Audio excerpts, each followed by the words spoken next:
Hello friends, good morning. Shila's ব্লগে তোমাদের সবাইকে ওয়েলকাম।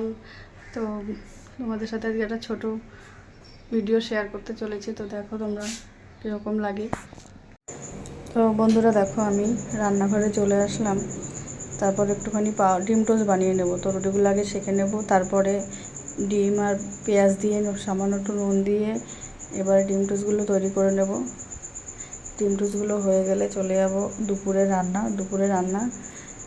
গাটি কচু দিয়ে ভোলা মাছ তরকারি, তেল দিয়ে দিলাম, একটু জিরে তেজপাতা দিয়ে দিলাম।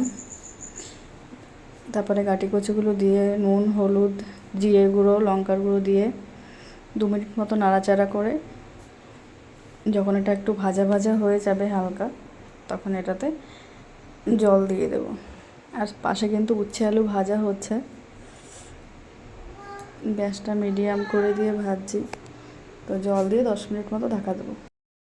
দুপুরের লাঞ্চ রেডি। গাঠি কচু দিয়ে ভোলা মাছ, এটা একটু ছেলের জন্য আলাদা করে রেখেছি। উচ্ছে আলু ভাজা,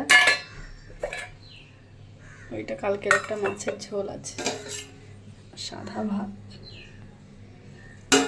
সিম্পল মেনু।